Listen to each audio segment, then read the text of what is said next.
Welcome to another edition of Rick and Bubba University, the podcast. And the Rick and Bubba University podcast, is unique. It's a 45-minute conversation every week outside of the main show that runs every week. Now, if you found us just by searching for podcasts and you're not even aware of the Rick and Bubba show outside of this, go to rickandbubba.com, spell out the word and. We do a nationally syndicated radio show every day. It's heard in various markets at various times. There's all kinds of ways to get more Rick and Bubba. So if all you have ever heard is a 45-minute conversation, if you desire more, there's much more. We got it. We got it. So, Bubba, I'm really excited today. Marcel Stamps is going to be – he is our guest. He's the pride of Brantley, Alabama.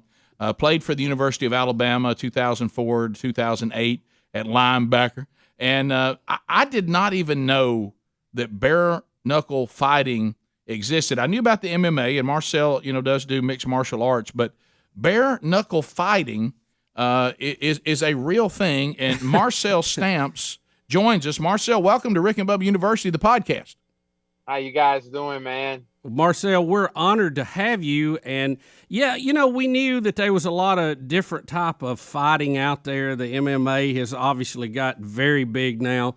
But, Rick, I really didn't know they was sanctioned bare-knuckle boxing. We joke about it sometimes, but I didn't know it really existed. Yeah, I want to ask you this, Marcel, because I can see this vision. As a matter of fact, we do a lot of men's ministry. We actually have a T-shirt that has two of those guys from the 1800s, and, they've got their knuckles up in the air, and they're standing in the circle. Yeah. This is what this is, right? This is a throwback to the 1800s when guys would get in a ring and everybody gather around, and two guys would just duke it out. I remember they called it that, duking it out. With just definitely, man. It's going back to the roots of what everything started at: boxing, MMA.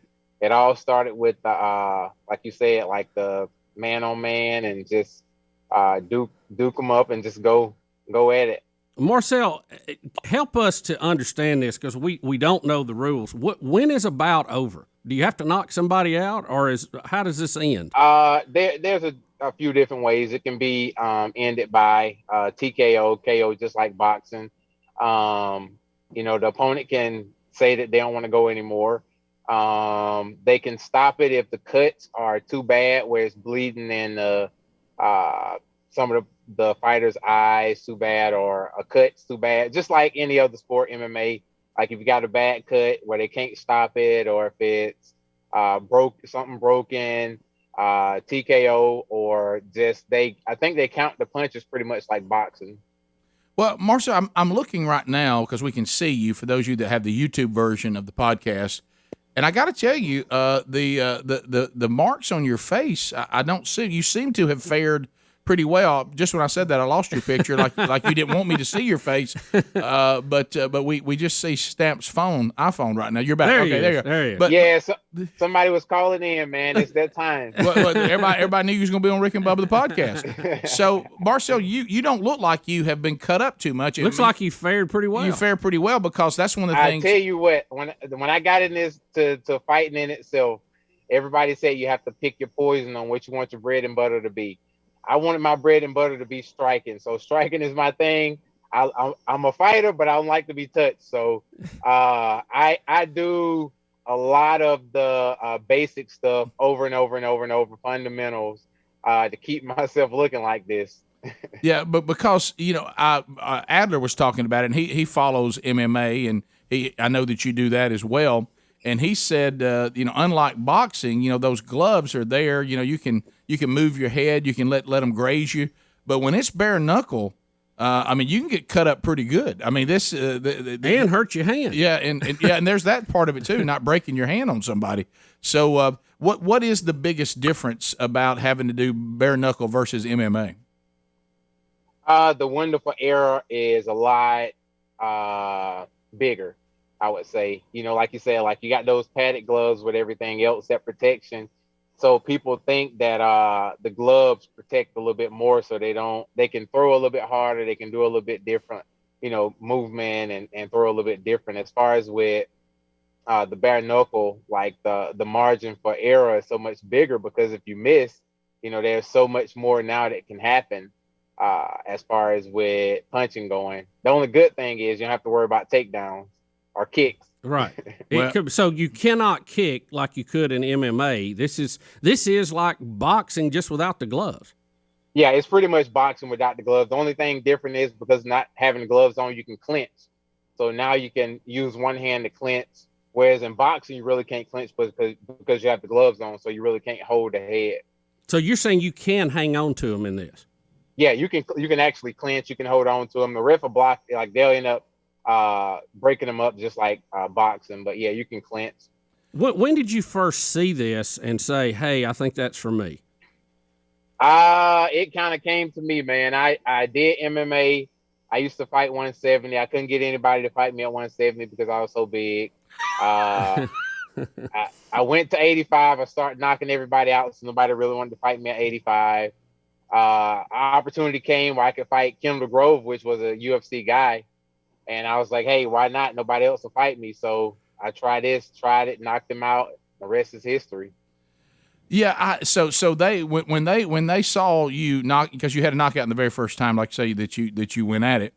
At that point, you knew you had kind of found your sweet spot, and this seems to be just like MMA. I mean, when we grew up, it was boxing. Yeah. That was the biggest. Everybody watched it. We knew especially the heavyweight champs and the middleweight champs, because it was on regular TV. It was on regular TV, and anybody could watch it. But then boxing kind of went away, and you didn't really even know who the heavyweight champion was, and that used to be a household name. And then MMA really started grabbing a lot of market share, and it feels like the bare knuckle fighting is starting to pick up momentum as well. It definitely is. I can say there's a lot less concussions. You have more cuts than concussions. If a person don't mind cuts, then it's definitely a sport for them. Like a lot of guys don't throw as hard just because they're probably so afraid of like breaking something. I'm from Alabama, so I produce a lot of power. So Deontay's not the only one that has power around here. So like for me, I'm trying to knock everybody out. I don't get paid for overtime. All right, we'll come back. I want to talk more about this journey, and then we want to talk a little bit about your days, obviously playing for Alabama, because you have a unique perspective of watching one era end and another one begin. So we'll come back more with Marcel Stamps on this edition of Rick and Bubba University, the podcast. Rick and Bubba University, the podcast, talking with Marcel Stamps, who is talking to us mainly about his participation in bare knuckle fighting. If you do not know about this sport, it is on the rise, and Marcel is one of the best. He's actually has fought. If you're watching this or listened to it over the weekend in Birmingham, just this past Friday night, and when you're listening to this, Marcel, you'll already know how you did with your opponent, because this is actually going to play the day after the actual fight on Friday night in Birmingham. But can I ask you this? Did you? Somebody's trying to call you again. Could you fight? Dante didn't like that last comment. No, that may be Dante called you saying, I just took the gloves off and I'm standing somewhere. Boy, I wouldn't want him to hit me. I really wouldn't. But Marcel, I would want him to hit me with a pillow. Because when I was growing up, it wasn't like now. I mean, people didn't go to jail for things that happened at school, and nobody had guns, or every now and then you'd see a knife. But I mean, most of the time, when we grew up, really bare knuckle fighting somebody in your neighborhood or at school, I mean, it wasn't that abnormal. I mean, and it usually didn't escalate into anybody going to jail or anything like that. Could you defend yourself pretty good just in life growing up? Did you ever get in scuffles a lot?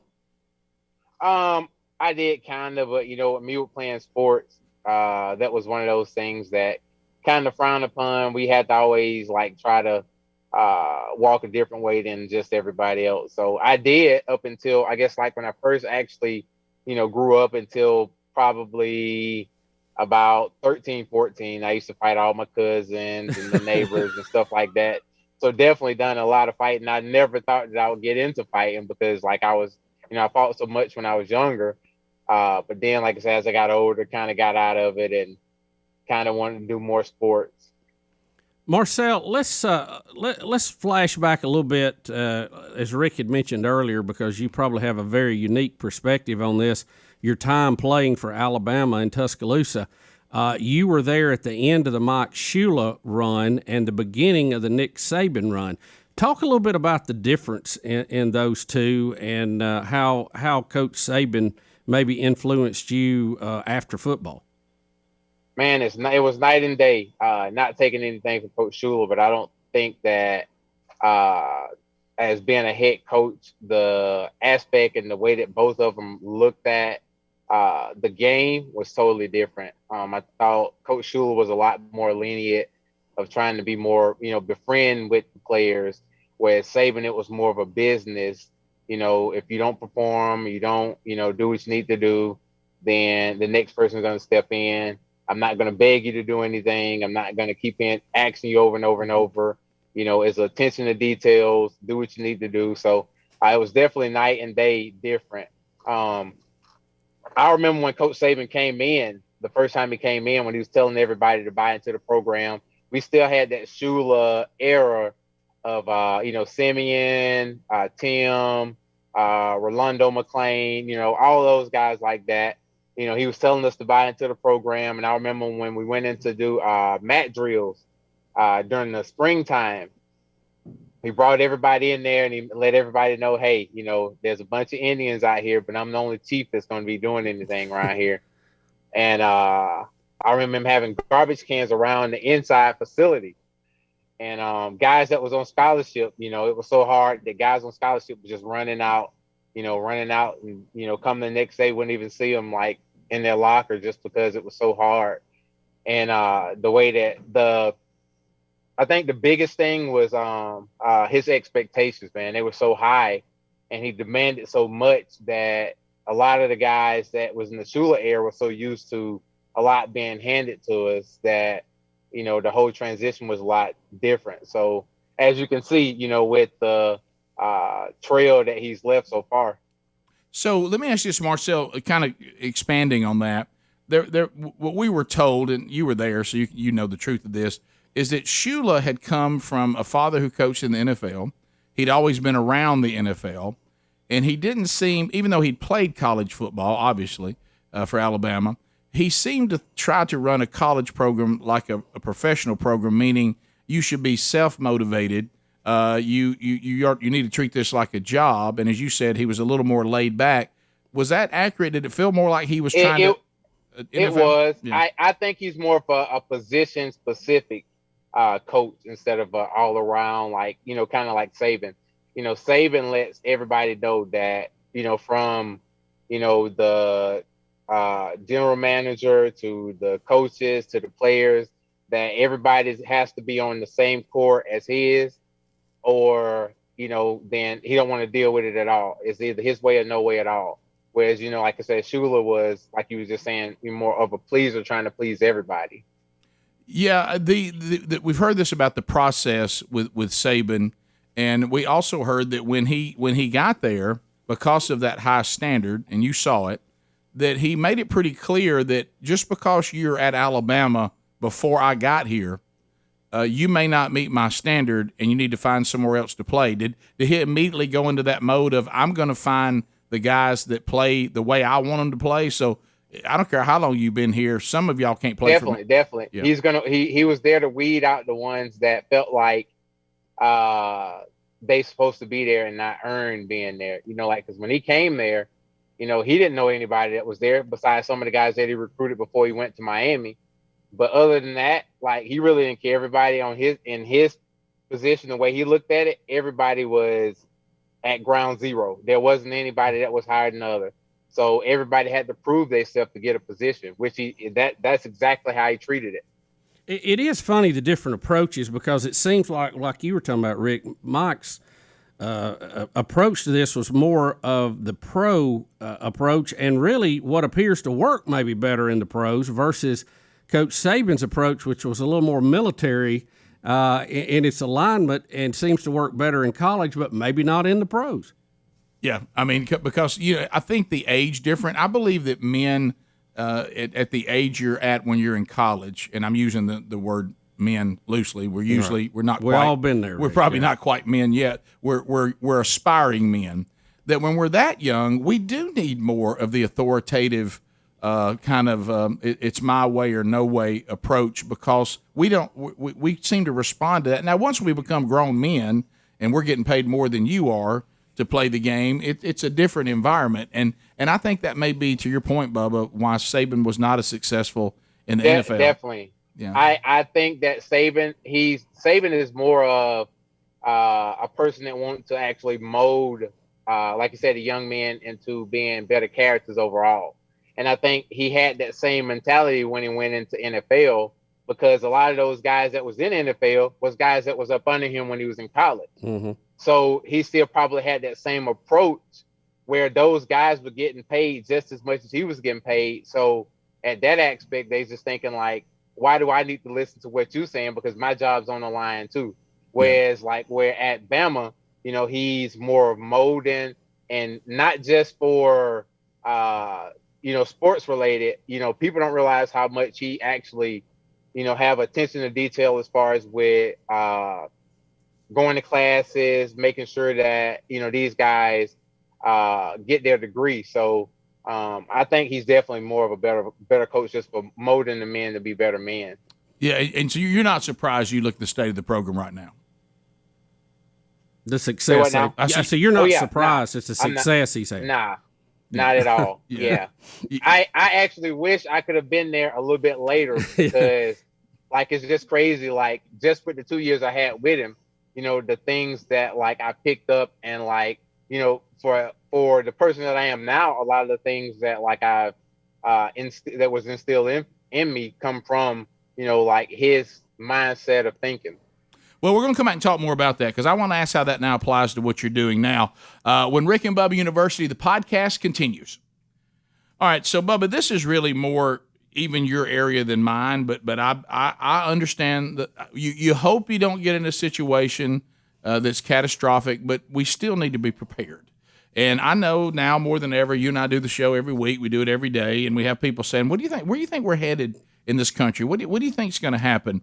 And so we want to point you, not for you to live your life anxious or anything like that, but prepared, to My Patriot Supply. You look around sometimes, you see the civil unrest that we have. You look around and could the economy crash again? You just never know. And there's one thing that you're always going to need, and that is food. If you get to the point where you're just having a hard time, paying the bills, but you always got to have food. So you don't need to run out of food. That's why we recommend getting yourself some long-term storage emergency food. And My Patriot Supply, they're the best in the business. America's leader in self-reliance. So there's nothing wrong with just saying, if you hope you never have to use it.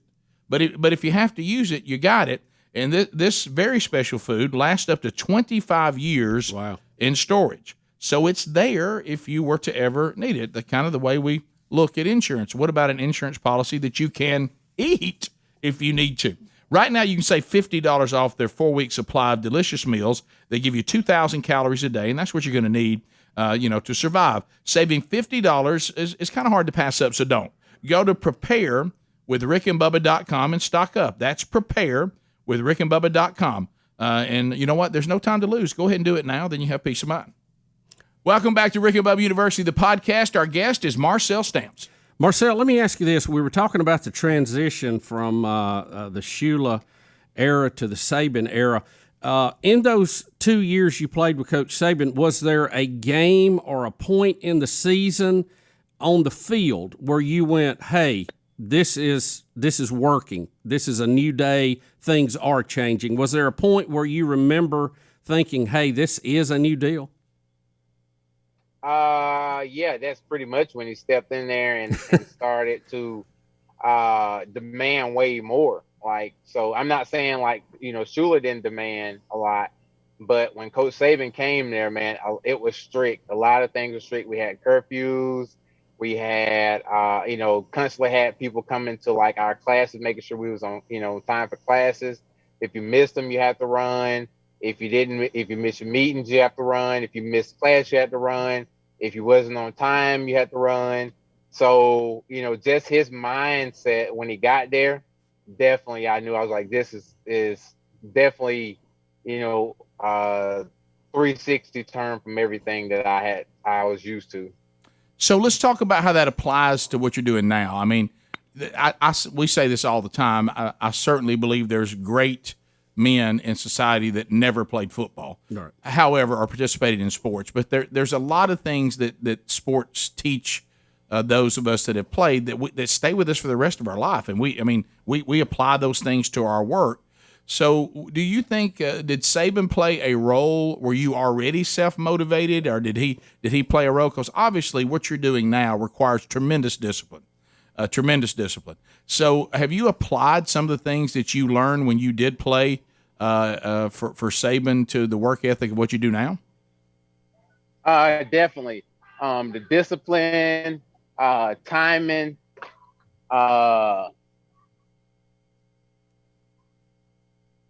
discipline, timing, just the work ethic, knowing that like there is no time to have a chip on your shoulder, have poor me's, definitely waiting for putting yourself in a position where when the opportunity, meets preparation, that you can, make the best of it. Marcel, tell us a little bit. First off, let me ask you too. What is your record so far? So with Bare Knuckle, it's 3-1 right now. MMA, I am 5-2, and then boxing, I am 3-0. My God, you box too? Doing it all. What are you doing? I mean, so you. Yeah, man. What is as far as the bare knuckle boxing, because we've kind of been focusing on it a little bit. What's the spacing in between a match? I mean, how long do you need to recover? I know in the big boxing matches, it seems like they take a long time. Same as all other sports, man. It's 1 minute. No, we're talking. No, I mean between a match, like if you're supposed to fight this Friday night, when would you be available to fight again? Physically, when you could do it again?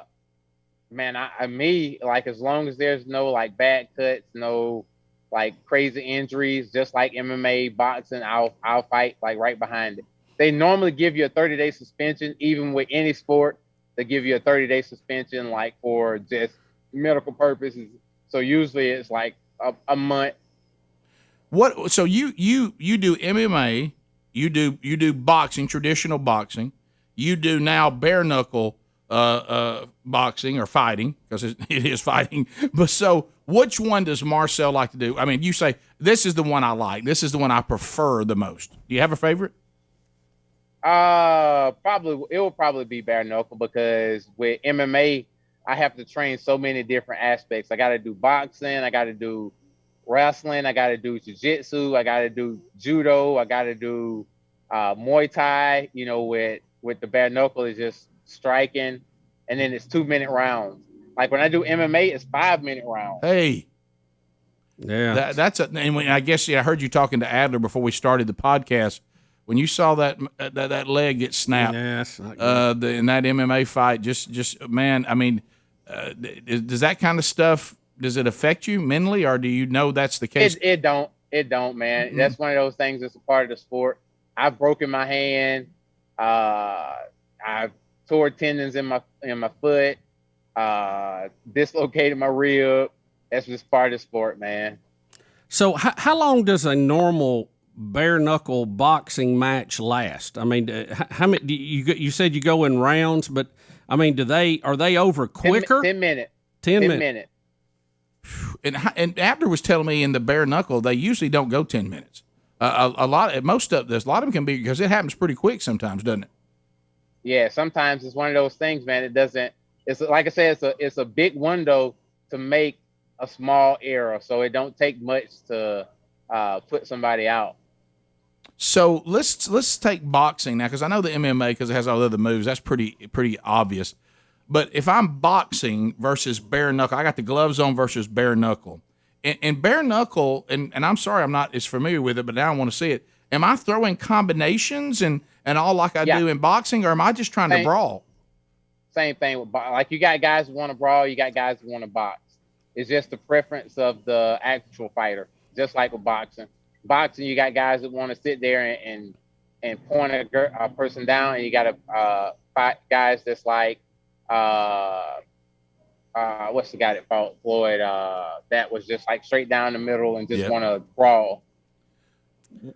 When you look at what you're doing, I know you're 3-1 in the bare knuckle. What happened in the one? What went wrong? Yeah, what did you do wrong you wish you had back? I went up to heavyweight. Uh-oh. Yeah, I need to. Yeah, 175, 185. You all right?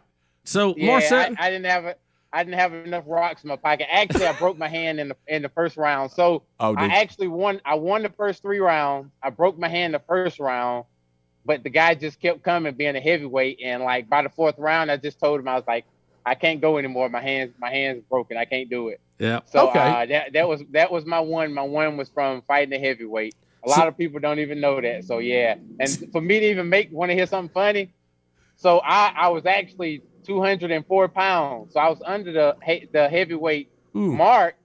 So I went to Walmart and bought weights that go in a vest, and I kept my pants on and I put them all so I can weight 216.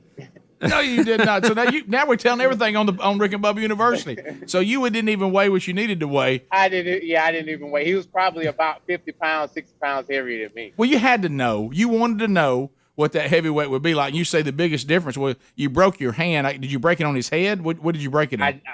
On his head. Yeah, on his head. So Marcel, I don't want you to give away your secrets, but I mean, let's just say a normal run of the mill bare knuckle boxer, and I'm fighting you in the ring. What am I trying to go for to knock you out? Where is the spot you go? If I get that, he's a goner. Man, it's hard, man. I try to work every aspect of the game, so that's a hard one, man. I guess. Are you just trying to land any shot you can, Yeah. or do you have a particular spot you go? If I get that jaw, he's gone. Just pretty much. So my first fight, I got knocked down, got back up and knocked the guy out. So, you really can't say that it's going to be a knockout thing. I've been tested. My chin's been tested as far as being knocked down. So you can just pretty much throw up a prayer. So when all right, let's come back. I want to get this. I want to talk more about this. We're talking to Marcel Stamps. We're talking about bare knuckle boxing. He also being part of the Alabama football program in the transition from Shula to Saban. We've talked about that as well. But we'll come back more with Marcel Stamps when Rick and Bubba University, the podcast, continues. All right, so Bubba, we've been talking about these Raycon earbuds. Have you? The audience has gone crazy. They have, Rick. Listen. Matter of fact, I wish I had some right now. I know they go nuts about these Raycon earbuds, and I'll tell you why. When the other earbud companies came out with it, everybody said, well, this must be the only brand. They cost a fortune. I've got these white things hanging out of my ears. I feel silly. But you didn't think there was any choice. Well, the Raycon E25s, they fit discreetly. They're comfortable. They look sharp. They sound fantastic. They're about half the price of the others. We love them. And you know what? They've got the customizable gel tips for even more comfort, a range of cool colors. 6 hours worth of playtime on one charge. So if you would like to save an additional 15%, now this is off earbuds that already about half what the others want to charge you, go to buyraycon.com/RickBubbaPod. That's buyraycon.com/RickBubbaPod, and that's going to get you an additional 15% off. That's buyraycon.com/RickandBubbaPod. We're back. We're talking with Marcel Stamps on this edition of Rick and Bubba University, the podcast. So what I was going to ask you, Marcel, going to the break, so when you're talking about getting knocked out, you talk about hitting somebody on the chin, hitting somebody, on the nose. So what is it? I guess it's similar to boxing, but with bare knuckles, it's a little different because you got to be careful about breaking your hands. But are you trying? Hey, yeah. You say that. Yeah. But Deontay has broken his hand like 4 times. Well, that's four true. times. That's true. So the thing is, that's the thing a lot of people don't realize. When we have gloves on, people get a false security to think that they can throw as hard as they can throw. I see. So at the end of the day, it really don't matter if you got boxing gloves or not. If you hit somebody on the top of their head, or if you hit them on the elbow, or if you hit them in the places where it can possibly break your hand, it doesn't matter if you got gloves on or not. They're going to break. Okay. Because back in the day, when before Jesus, I would fight I hope I don't have to physically fight anymore, but unless somebody makes me. But I call me. Yeah, Call me. yeah. In those days, I used to. We may need you out here from time to time. But in those days, I was, I probably looked for more trouble than that was. It's not, a lot of it was on me. But my deal was I was trying to hit somebody as hard as I possibly could. But I'm hearing from you that's not wise in any really boxing or bare knuckle, because I need to be more strategic and strike. Is that what you're talking about? Definitely, it's as fighting goes, man, it's more strategic than anything. And a lot of film. So I watch a lot of film. It rolls over from the Saban thing. That was another thing that I took from him. Like, even with fighting, I watch a lot of film on my guys, because at the end of the day, what a guy knows and what a guy bread and butter is and what their basics are is what they're going to go to in the end, no matter how much they change. Same thing with football. Yeah. Football, these guys can do all these different schemes, but when them schemes don't work, what do? They go back to what they know. Yeah. Marcel, I can't help but notice you've mentioned Dante a few times. Do you know him? Have you had a conversation with him? I do, yeah. I haven't done a ton with him, but I've actually done quite a bit of boxing up that way. So I actually with Coach Cuz and all of those up at his gym. So I've actually done a lot of my striking throughout the time that I've been fighting up there at Wilder's camp. So. Do you ever get in the ring, spar with him a little bit? No. Nah, and I don't ever plan on it. Yeah, look, yeah. I mean, don't get me wrong. Like I'm not crazy, but I'm smart. I ain't that crazy. Like, to get in there. Like, I don't think that they go all crazy with us, but he definitely knows what he's doing, man. It's a different level to it. I've always loved the saying, discretion is the greater part of valor. You got to pick your fights. Right. Yeah, there's always somebody that can take you, so just avoid him. It's one of those. So when you tell us that you do MMA, you do boxing, and you do bare knuckle, I'm just trying to picture like I'm your agent or your handler. What are we doing? Are we just saying, we are here, we have Marcel Stamps, and we are ready? How do you organize that like this? Now I'm going to be involved in MMA. Now I'm going to go box a little bit. Now I'm going to bare knuckle. How do you organize all that? There's fights all the time. So I'm like, Eric and I, we both played at Bama. So we one of those that like we constantly are training like every day. So for me, I'm at a position where if a fight comes up, boxing, MMA, whatever, and it's the perks match what we think is worth, we'll take it. So, Marcel, I'm thinking about, you said you do the boxing, you do the MMA, and then you do the bare knuckle. And so what I'm picturing is like we have people say we need Rick and Bubba to come to this, or, hey, we want Rick to speak here and Bubba to do that. Do you just sit down with Eric and you go, all right, he says, here's an MMA opportunity. Here's what it pays. Here's who you would be fighting.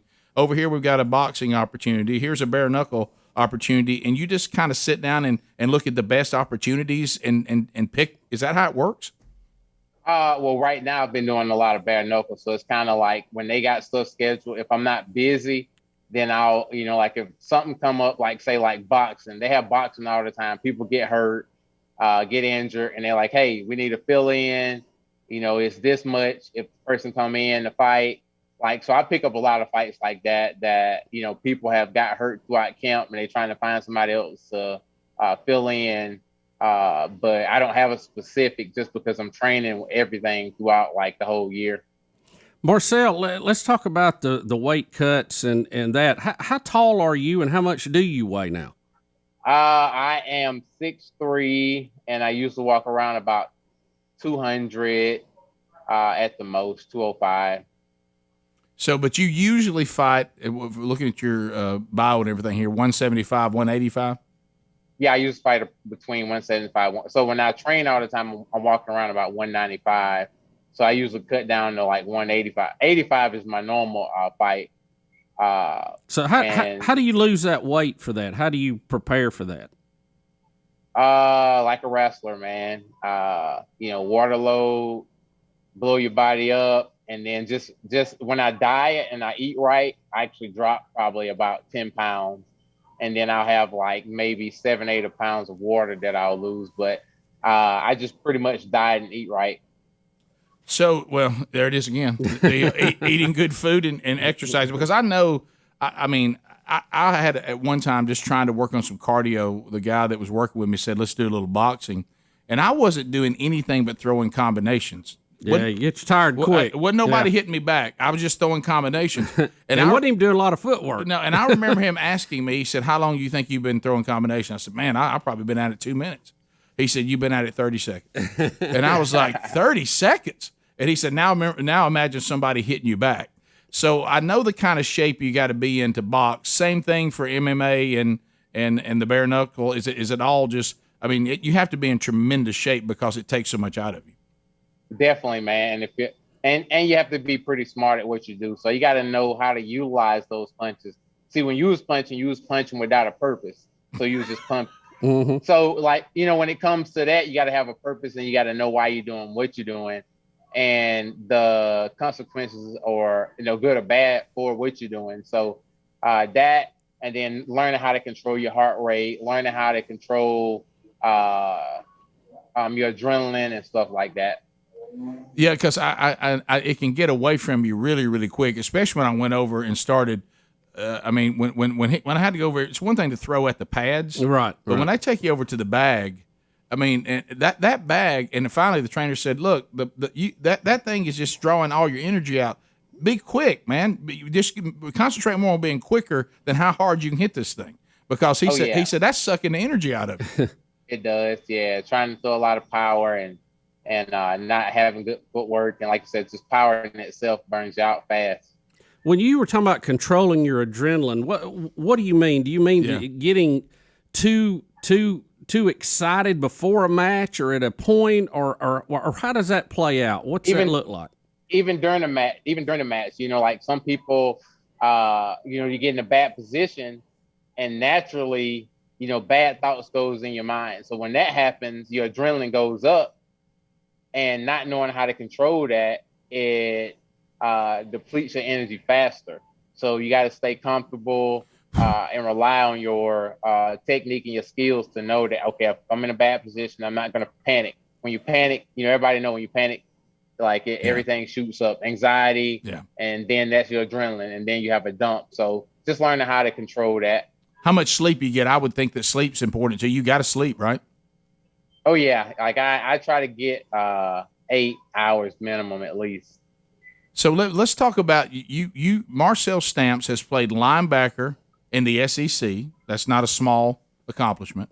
You have done bare knuckle boxing. You have done boxing, and you have done MMA.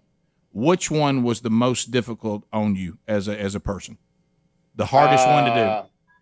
Probably my 2 years with Coach Saban, man.